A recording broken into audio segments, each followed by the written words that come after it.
G'day everybody and welcome to another Scott Poynton podcast. And I have the pleasure today to speak to Alex Postolnig. And Alex is in faraway Zurich. It's a rare thing for me to talk to someone who is in Switzerland. I've often talked to people in Australia and in other parts of the world, but it's just great to have you with us, Alex. And how are you? It's great to be here with you, Scott. I'm really excited. Right now, I'm excited to be speaking with you. We should say that we've only met once. We've met once in person, and it was over 3 days, but I was so fascinated by what Alex was doing with her life and her vision for making the world a better place that I thought we had to do a podcast together. So, Alex, over to you to introduce yourself to the listeners and tell us a bit about what you're doing now, and then we might explore how you got to this place and your life to this point. But what are you doing now, Alex? Just share with us. That's a good question. When you just mentioned that we only met once, I was like, really? I feel I know you so well already.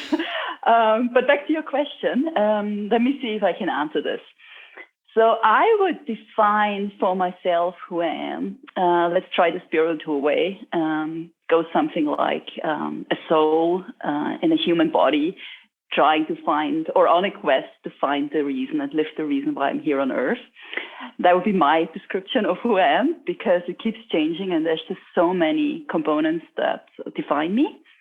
On a more professional or material, or the way we describe ourselves using that kind of language. So my name is Alex. As you mentioned, I'm based outside Zurich in Switzerland. I am Austrian by birth. I afterwards became a bit of a globetrotter. I've lived in several different countries in Asia and Europe. I started my early career in the banking industry. And since I think about 4 years by now, I've been the founder of a social enterprise in the travel space. And I've also been doing freelance projects related to corporate finance, strategy consulting.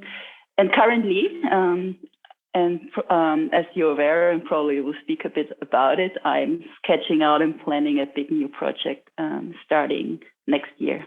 About global healing, right? That's right. We'll come and talk about that later. But it's fascinating for me that, I mean, you were going pretty well in the financial sector. You weren't just someone in the back rooms. You were out there and being quite successful, and yet you decided to step away from that, Alex. Just tell us a bit about that. I mean, I want to come back to your childhood later on, but I'm just fascinated to learn about that trajectory where, you were pretty successful in what you were doing and then decided to step away. But it's a bit of a loaded question, because I know that you're looking to show that this can be done and that a social enterprise can be successful. So perhaps just tell us about that moment where, well, just tell us a bit about your work in the financial sector first, perhaps, and then we can talk about that moment where you decided that you needed to step away. Sure. So what I did in the financial sector is I was specialized on corporate finance, mergers, acquisitions, and towards the end, I also did a bit of strategy work. And I always did that, specialized on the financial services industry. So you could call me a specialist on bank mergers and acquisitions, one bank buying another bank, big complex projects. I liked that kind of work. It is definitely in my DNA to do thrilling, big, complex projects. And I'm definitely not a stereotypical disgruntled ex-banker or anything like that. I really liked that environment, and I think it also suited my skill set very nicely. The reason I stepped away is not one reason. It's a myriad of thousands of circumstances that happened within a year to me, to the extent that it feels right now to me that I was just meant to step away and go back onto a different path in life that I'm actually here for on Earth. The crucial moment was that I, just as a traveler in my vacation, I climbed Mount Kilimanjaro in Africa, in Tanzania, and I became aware how people employed in the tourism industry locally may get exploited in tourism. And for me, that was an eye-opening experience and a shocking experience because it challenged a lot of assumptions I had made about the world we live in. And it was really this problem that people are getting exploited in travel. We travelers don't know. It frustrated me. Facts were being hidden. It wasn't transparent. I was also threatened that I shouldn't publish all the information I had become aware of. So it was a lot of circumstances regarding exploitation of people working on Mount Kilimanjaro that eventually triggered my decision to step away and try solve this problem. So what are you doing now, Alex? What's your project to try and solve that problem? What eventually, you can imagine in the travel industry, it's been a fascinating time this last 3 years. So we did have a few pivots from the initial problem to solve it. Right now, what my social enterprise, what we are doing is we are offering tailor-made trips by local sustainability leaders for conscious travelers. So we're really making it easy for people who care to book a trip and go on a vacation with independently verified social and environmental responsible suppliers and want to know that the money is going to the right companies and making a difference. Plus, of course, protecting the climate. So we are offering customized journeys for conscious travelers. According to so one of our key criteria in this is that it needs to be independently locally verified, that it's truly meeting higher sustainability standards. Very good. Well, listen, this is great to sort of have that picture of exactly what you're doing now, but I'd love to just go back to, you mentioned that you grew up in Austria, and just tell us about those early years in your life and where you were living, and what were the influences on young Alex as she grew up and started to explore the world. And you've said it a couple of times, and I know that you are a bit of a seeker, and you are looking to do good in the world. Did that start at a young age, Alex? I mean, tell us a bit about your life when you were young. Sure. So the way I grew up was in a rural area in Austria, in beautiful countryside.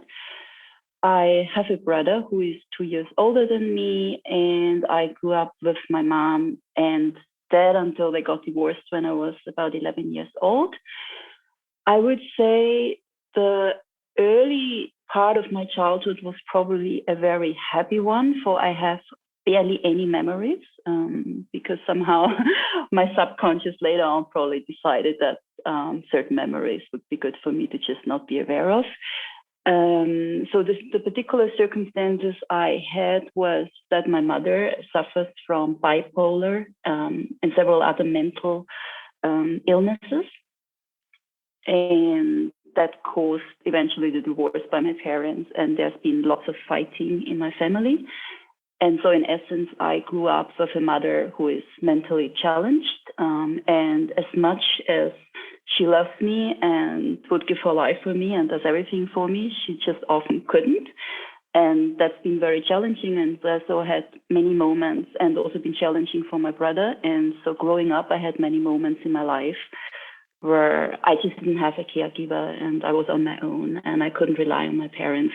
I want to emphasize, not because they don't want to or didn't love me or anything, just because of the circumstances particular to my family. Sounds like they were doing it tough too. Your mum was, she was struggling with those mental health issues as well. And I guess that just created a lot of pressures in the family, right? Absolutely. And so then the question, what triggered me to become, to go explore the world and be a seeker and want to have an impact in my life, it's actually very much related to my mother, not only in a negative, traumatic way, but also in a positive way. My mother was very talented speaking foreign languages.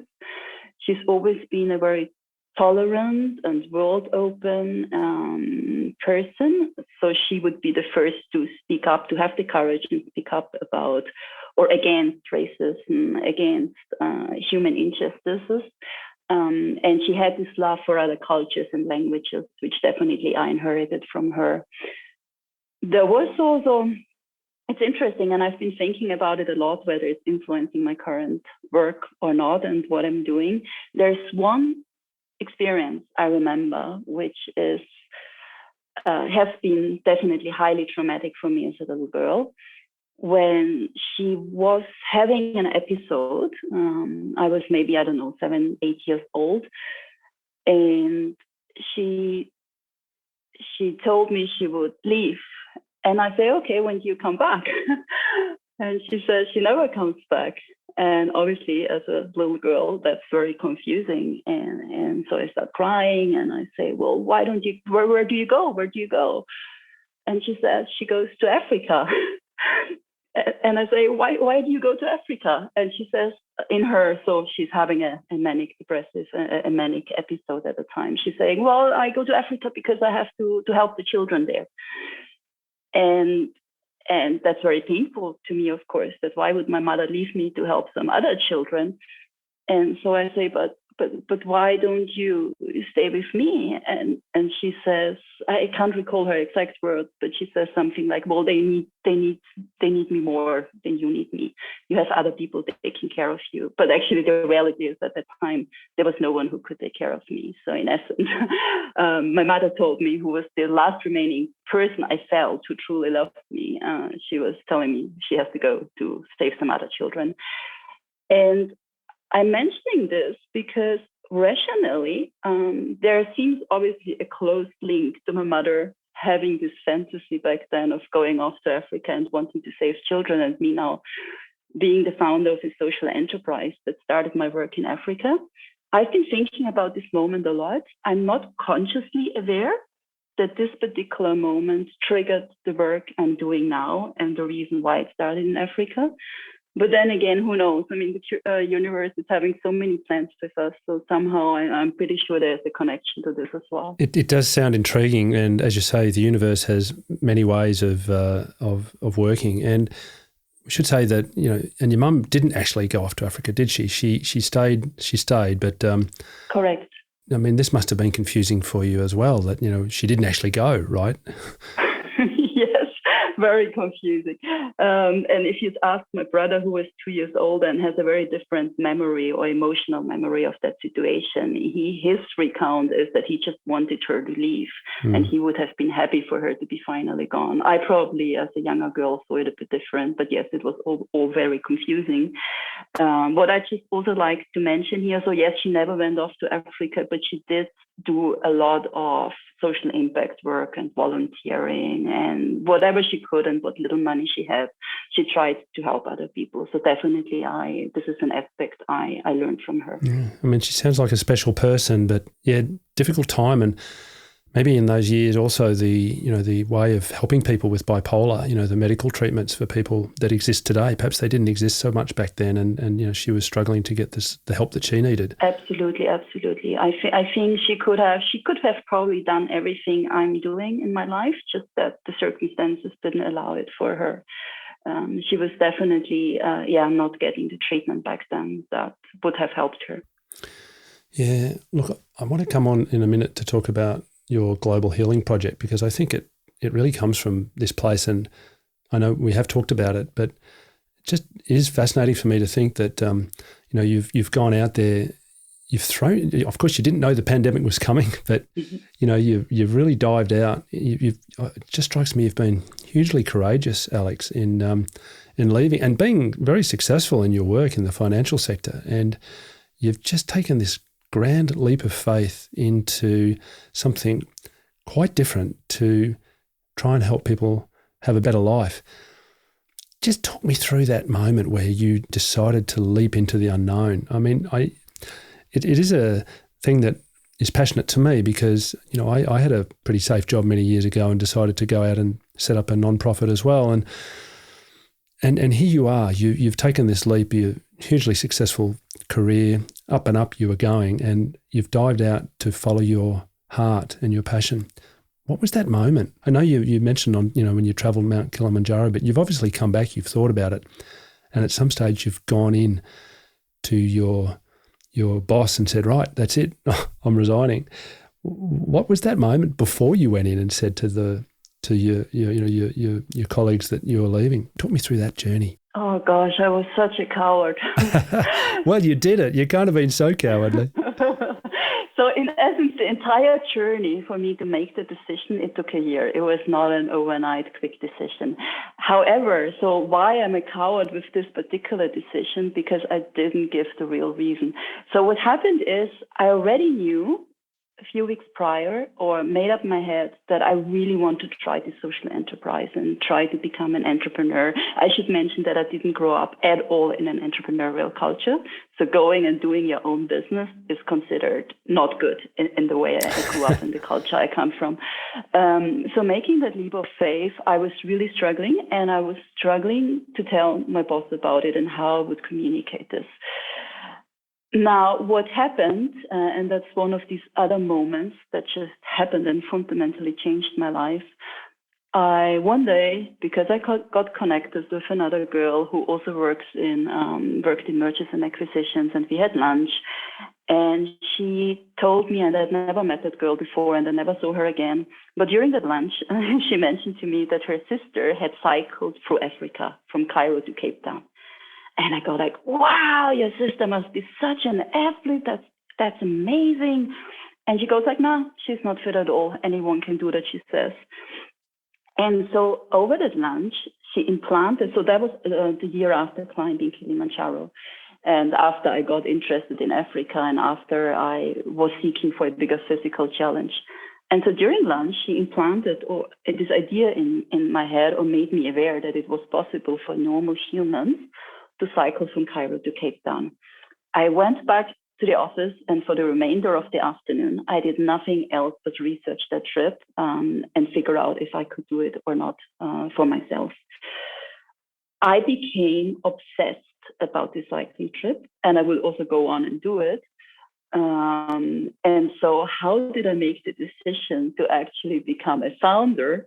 And how to communicate the decision to my colleagues and my boss was not to say I'm resigning to become a founder, or I'm resigning because I want to have more meaning or whatever. I was actually using the excuse of this trip to say, look, I became aware of this exciting cycling trip. I want to do it.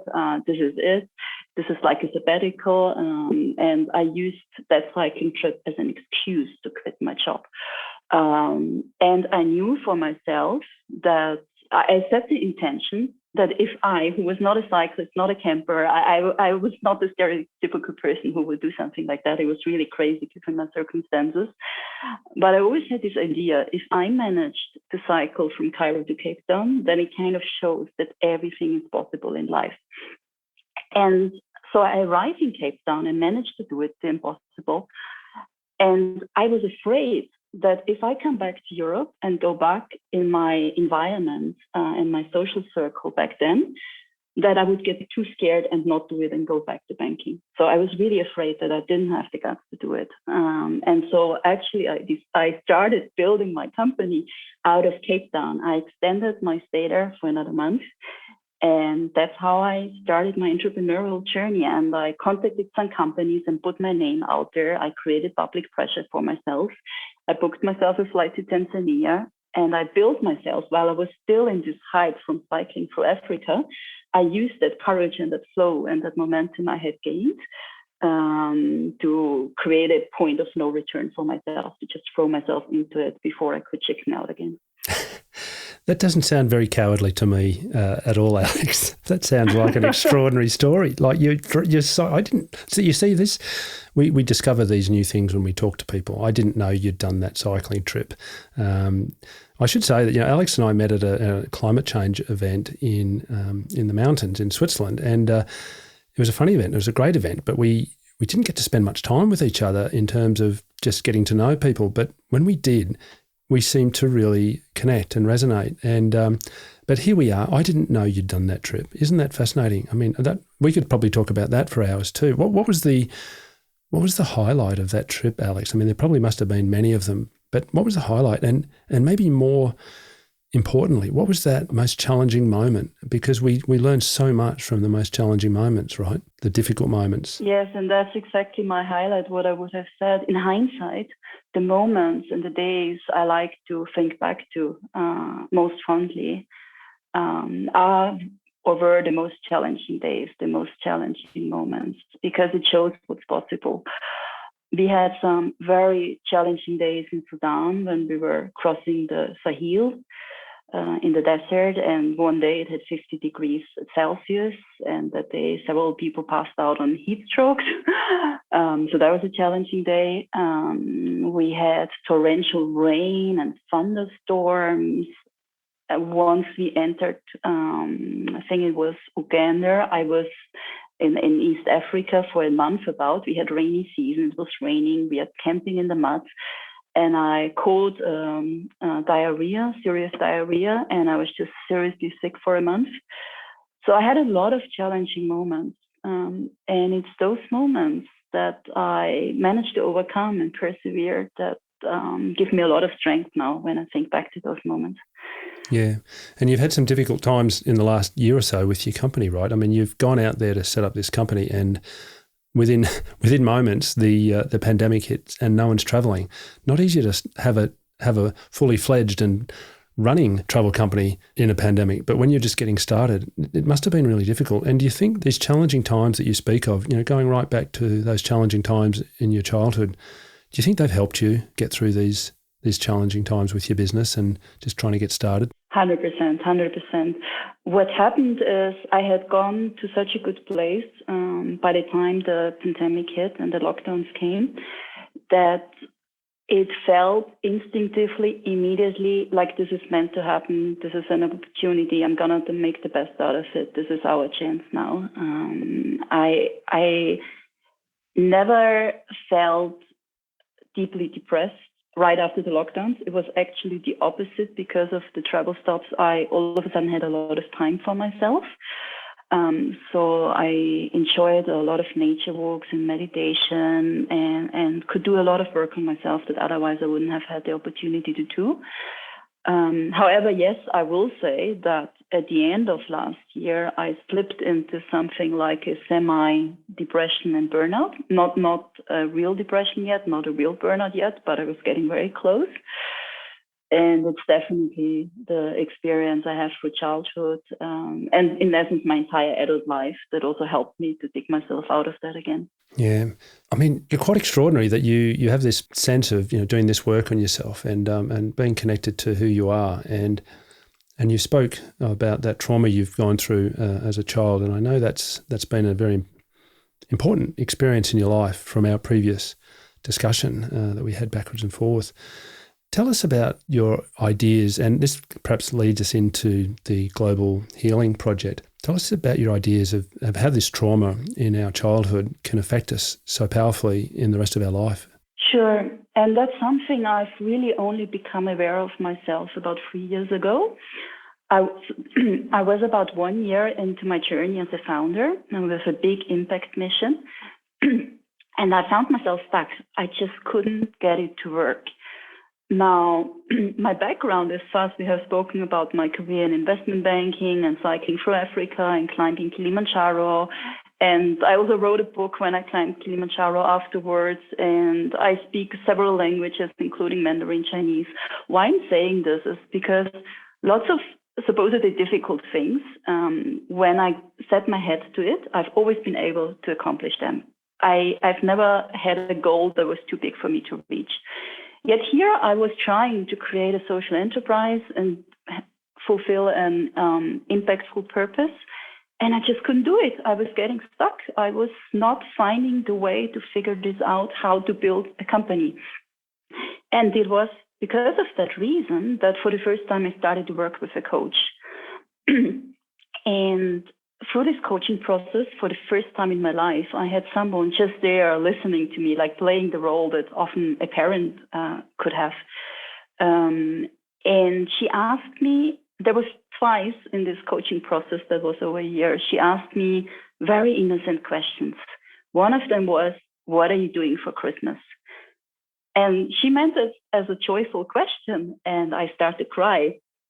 And because it was a coaching process and I trusted her and I had come to her for help, I wasn't hiding my feelings and I allowed it to happen, and I asked her for help, which is also something very difficult for traumatized people to do, because we learn to be so independent and in control and strong on our own, and we never ask for help. But in that moment, I asked her for help. I took up the courage to say, okay, I need help. What would you suggest? And she was really good. She said, look, I'm not a psychotherapist, I'm not a psychologist, I'm not a trauma specialist. But what I would recommend you to do, you might like to see a specialist. And I asked if she knew someone, and she referred me to someone, and that person again referred me to someone. Mm-hmm. And so, long story short, I only became for the first time aware that there might be a potential slight impact or correlation between trauma and my outcome as an adult and the struggles I was having. I only became aware I was already 36 years old. And at that moment, it was, okay, there might be something to it. And that's when I became aware of about the impact of trauma. And so then I did see a trauma specialist, but more importantly, I just became obsessed learning everything about childhood trauma because I had been looking for solutions. I wanted to be the change and I wanted to do good work, and I just didn't know how. I couldn't find any answers anymore. And all of a sudden, there was this carrot with a possible solution. And I love these aha moments, these new insights. And so this was a new insight. Oh, there might be a huge learning opportunity. And it was a very fascinating moment for me and time period to learn about childhood trauma and how it was still impacting me and to start this healing journey. And it's just been fascinating, absolutely fascinating. And so I've become aware or convinced, and also from speaking to other social entrepreneurs and from observing what's going on around me and also how trauma has influenced myself, my first hypothesis was that there is a close correlation between social entrepreneurship and trauma, because there is a so-called, or at least trauma related to mental health issues. Because there's a so-called savior syndrome. It's a psychologically known syndrome. And that is closely correlated to trauma and mental health. And the savior syndrome is, in essence, most social entrepreneurs, including my prior self, I know of, who feel like we need to save the world and it's our responsibility and we're sacrificing ourselves fully to be the savior. So that's the savior syndrome. So I've realized that there's probably, it's a hypothesis. I was looking for statistics. There hasn't been any research done in this area yet, not that I would be aware of, but I'm convinced that there is a correlation between social entrepreneurship and childhood trauma. And because once I started healing my own trauma, I've just been almost every day blown away by new possibilities and change and transformation that can happen, and how it has positively impacted the way I can show up in life and also my enjoyment of life. And so I've become convinced that healing, or I had become convinced that healing childhood trauma is the key to social entrepreneurship success, in terms of social entrepreneurs being able to fulfill the mission they had set out to the impact they had set out to have in the world. I'm not saying this applies to every single social entrepreneur, but I think there's a very high proportion. So that was the first observation that I became a bit obsessed about. And then a second observation I made is when I was thinking back about individuals I had met in my prior career, and also speaking to, so I know quite a few people, or I've had the opportunity to, and do have the opportunity to meet and exchange experiences with people who might be considered successful on societal norms by career, by financial assets, and so forth. And I've become aware that first, I've become aware of detecting my patterns in many of them. And second, I've become aware, or I had this experience that once I was aware of my trauma and I started speaking about it openly, I was just blown away how many people opened up to me. And so I've had this aha moment, this realization that probably a lot of senior leaders in certain organizations that have a big influence on our world today have been suffering from childhood trauma. I've become convinced about that. And now here's the question, what do we do about it? And that's leading to this global healing project that you mentioned. Yeah, well, look, it's a bit of that's quite a journey, and look, along the way, I know that you've had that support to do your own introspection and your own thought, your own healing, and in doing so, you've come to this idea that we could perhaps help other people to travel their own healing journey, and some of these decisions that company leaders take might become a little bit more compassionate, right? We've talked about this idea that the leaders of these big companies, and perhaps they've also suffered some trauma as a child, and when we talk about trauma, it doesn't have to be that your parents got divorced or that there was terrible drug abuse or sexual abuse or anything like that. There can just be emotional trauma, right? It doesn't. We think about trauma is such a powerful word, and it seems to invoke this idea that something really terrible must have happened. But it doesn't have to be something really terrible. It just can be something that upsets you deeply, and probably over a long period where, and as you said with your mum, Alex, you felt unloved and uncared for. You were alone in the world, and you've had to become super tough to survive. You've done all these amazing things, and of course, I'm a forester. What do I know? But going out into the world to do all these amazing things, perhaps is linked. We don't know, but perhaps is linked to this idea that you just became this super tough young person who had to do these things to survive, and also had to prove your worth in the world. And I guess this link with your own experience to these thoughts and these theories you've got, which I think they're more than theories. I think they're really fascinating ideas that some of the leaders of these big companies that are going out and making vast amounts of money, and in the process doing quite a lot of damage to the planet, may be operating with some childhood trauma in the background that's driving them on to be so successful, to prove that they're actually worthy. And your thesis is that if we could help those people to grapple and find some love and compassion for that small child that they once were, that perhaps they might make some different actions in the world. They may not try and enrich themselves, for example, by chopping down forests or using fossil fuels. They might start, or slave labour, or they might actually start being a bit more compassionate to the world. This is the idea behind global healing, isn't it? Correct. And I would like to emphasize here, so one thing I've also become aware, and again, looking back on my own journey, when I set out in the impact world, I had a lot of frustrations and anger, and I was blaming others, and I was finger pointing, and these companies and those people, and it was all very negative. And then the interesting thing is, once you try to be the solution, you just realize how it's just simply not so easy to be the solution. And I also do have, because I come from financial services and my background specialized on banks and mergers, acquisitions and corporate strategy, I do have a fairly good grasp or understanding of how our corporate system works. And so you could say, well, these CEOs, they're out there and they're cutting down rainforests and they're exploiting child labor and they are not responsible and they have no compassion. And one of my biggest insights has been we had it all wrong. Actually, these are often, or mostly always, because otherwise you cannot get into such a position. These are usually people with some of the highest senses or feelings of responsibility. They have responsibility for their employees. Often they would have responsibility for their spouse and children. They have shareholders and boards of directors they report to.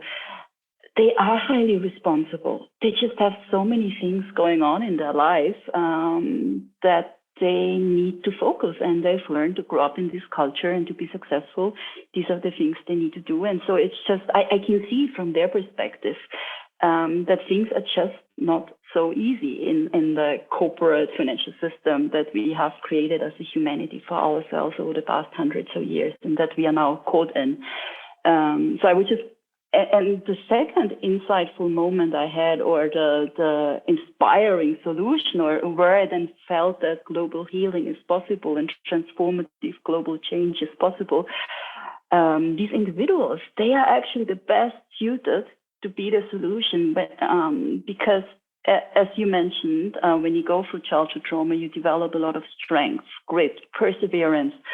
Plus, the ones who have made it into leadership positions are probably also above average talented and skilled. They have experience, they have networks.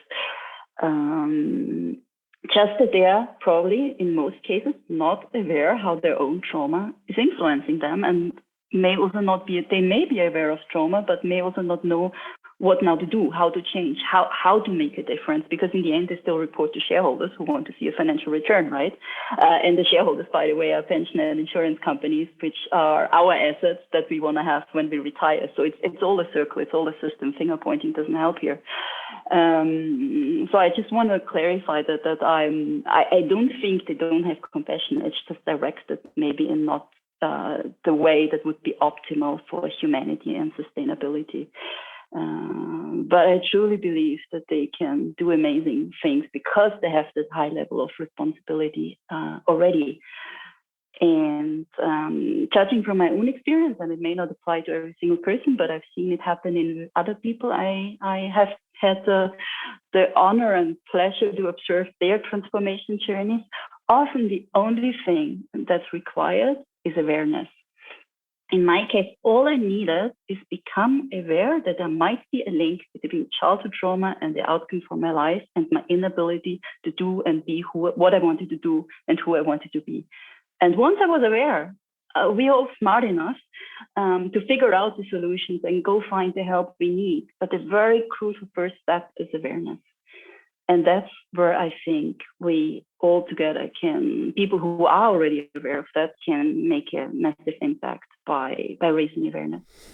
I think you're so right. It resonates so totally with my work experience, Alex, when I was, sitting between large companies and global NGOs, and the NGOs beating them up for deforesting or human rights abuses, all sorts of things, and that they were being shamed. They were told that they are very bad people and they were doing very bad things, and this hurt them very much. And their first reaction was to strongly fire back. No, that's not who I am. I'm not a bad person. And as a consequence, we were getting these organisations just firing rockets at each other, and nothing was moving forward. And they just needed someone to listen to. Was my experience. I've sat with the leaders of some of the world's largest, palm oil companies and pulp and paper companies and food companies and all sorts of people. And my role was really just to be the person who sat there and listened. And I've often said what you just said, that these are the people who can actually do amazing things. It's no coincidence that their companies are the largest in their sector, because they're amazing leaders. They're terrific, great, very intelligent people. They're very capable people. They can inspire those around them to do things. But as a consequence of their business model that, has emerged through the 60s and 70s and 80s, bad things were happening. But at the same time, for example, in palm oil, they were able to point to the hundreds and thousands and millions of people that they'd lifted out of poverty as a result of their businesses. They did care, as you said. They do feel that responsibility. They were building schools and hospitals and amazing infrastructure to help communities to thrive and develop, and were able to point to these things. What they didn't see was that the forest, they always thought, the forest, there's a lot of forest, we'll be okay. What's a few orangutans? I don't think they ever paused to think about it and realised that as their businesses grew and flourished, that the forest was disappearing and it was diminishing. And when that was pointed out to them, it was usually pointed out to them in a pretty bad way. But when they could actually sit and find calm and have someone to listen to them, they made the journey themselves. They realised that something needed to change, and they were the best people to go out there and actually make it happen, because they had this amazing infrastructure of company power that they'd built around them. So I agree with you. And my experience is sometimes people just need someone to talk to. And I've never had any of these large company leaders actually start crying. But sometimes I wonder that's what they might need. They might need just a bit of love and care. And, there has been hugs, there has been quiet moments where I've sat with people and they've poured out their heart. And I do feel that sometimes that's what's needed. And once they do that, they get connected back to their inner wisdom and who they are as people. And they start acting from that place. And that's when really big change can happen. And this is what I've seen. This is my experience. So when we met up in Graubünden in Larks and you shared with me your thinking around global healing, it just so resonated with my life experience of sitting in those rooms, listening to people pour their hearts out around how they actually were good people and they wanted to do good things. And your project, which is just in its infancy, I mean, you've got your business, which is, well, hopefully it's starting to find its legs again after the pandemic, now that people can travel. But, and of course, I want that to be a great success. I wish you great success, Alex. But I think that your own personal journey through your connection back to your trauma, and you're making that connection for yourself that this was impacting you, and then doing the work, the personal work to unpick that and to get to know it, to sit down at the table with that trauma and invite it into your life. This is work that I think could really impact millions of people if the leaders of those companies around the world could be inspired to travel the journey that you traveled and to just look back on their childhood and to look back on that young person who they were with compassion. So what's the next steps, Alex? Where are you? What are you doing now with the Global Healing Project as you work on your company as well? You are a busy person. Yes, and this Global Healing Project is all fairly new to me, and the idea just popped into my head maybe 2 months before we met, before the conference. So what are the next steps? As mentioned, I think the key missing link is awareness. So first that I went to this event, the conference where we met, that was the first step.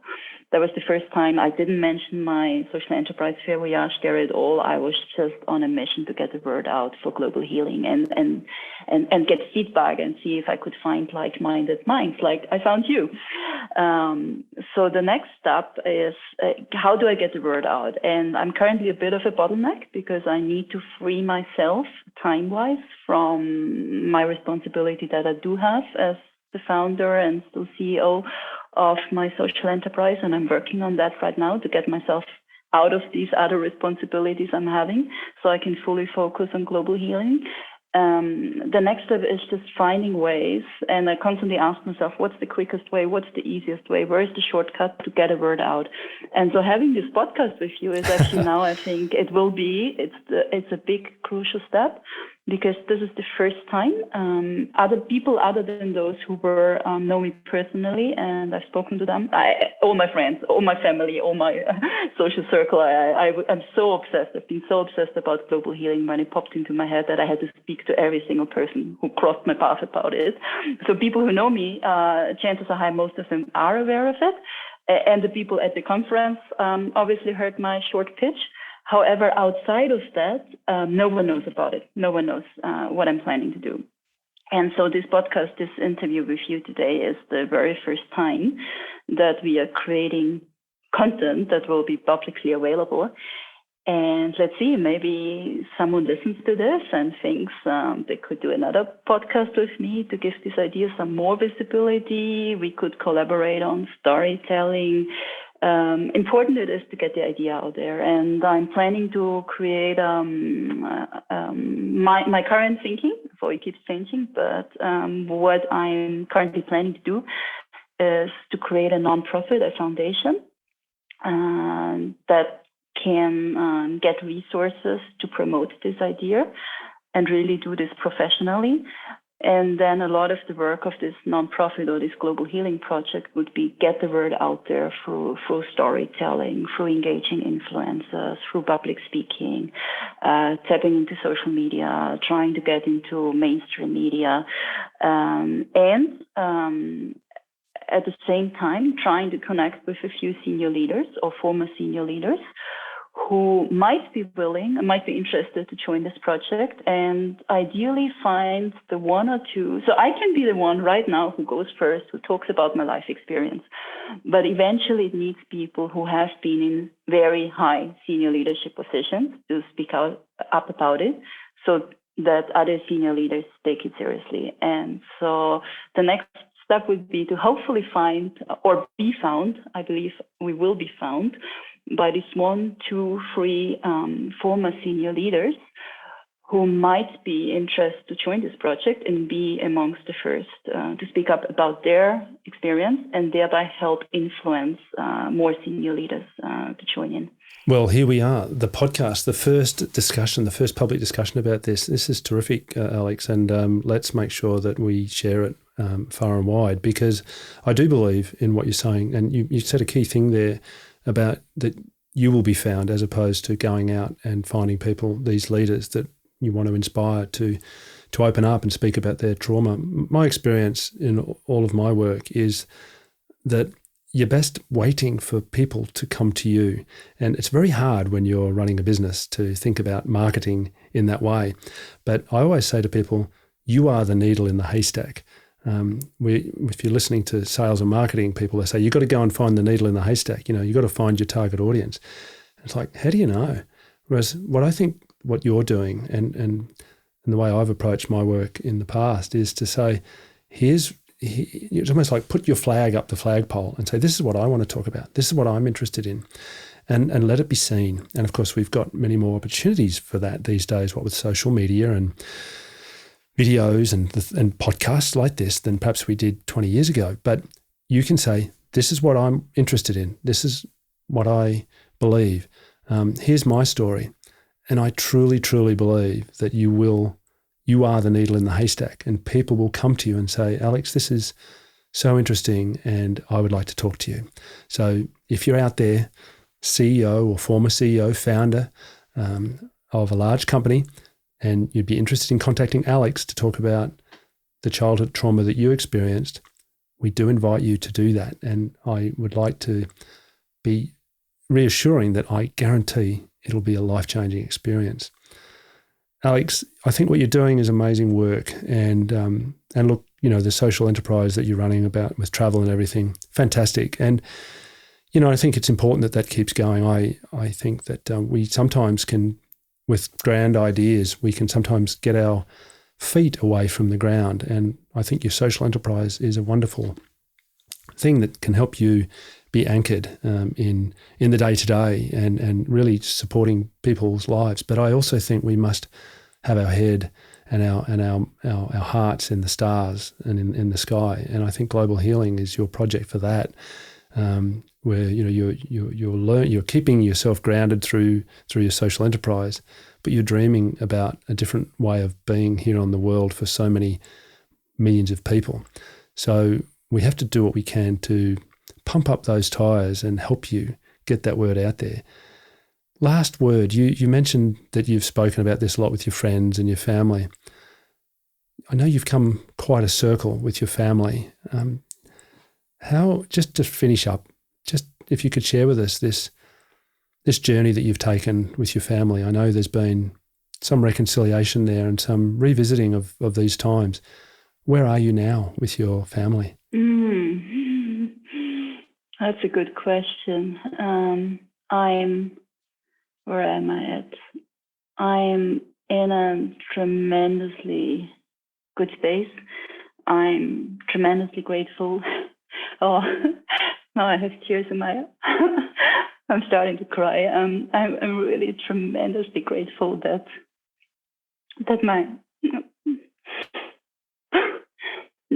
my brother is going with me on this journey, and that I have him in my life. I'm super proud of him. And so right now, so our mother right now is in a very, very, a good friend of mine who we also met, Marilyn, the coincident behaviorally creative phase. So she's not in a good space right now. And I'm just fortunate for everything she's done for me and that she's made me the person I am. And I guess global healing is my way to help her. My entire life, I didn't find the solution for illness and this trauma and this repeat cycle of mental illness and not helping people and children continuing to go through this. It just has to stop. And I cannot help my mother individually. I'm not strong enough a swimmer to save her from the ocean alone.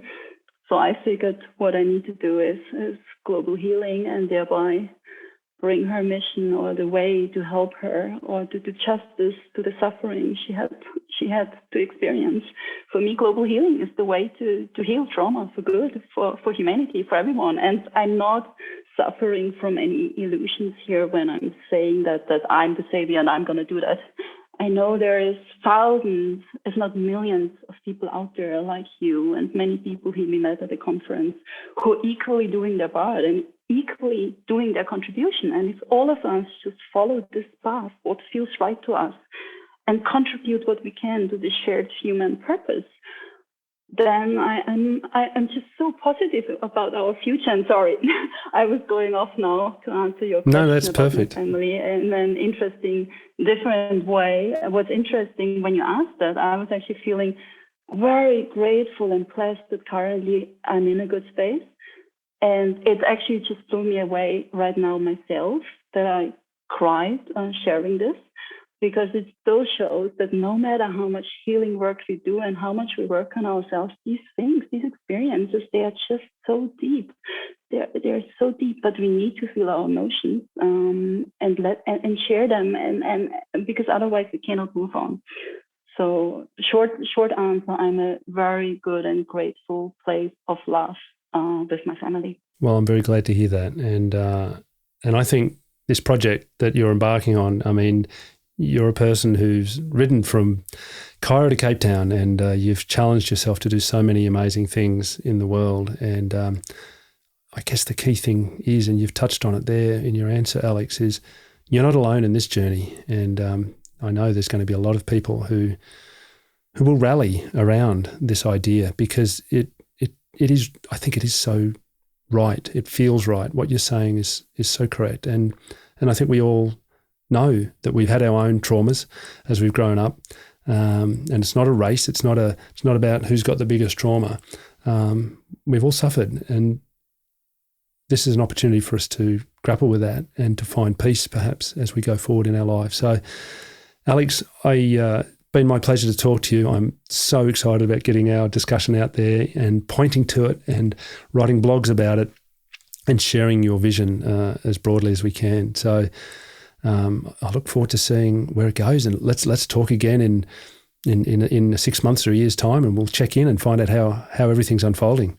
Thank you, Scott, so much for having me. I feel truly blessed that I met you. I think we were meant to meet. Truly honored that you gave me this opportunity to share my experience and the Global Healing Project with your audience. And lots of love and hugs to you and everyone out there who's been listening in. Good on you. Thank you so much, Alex.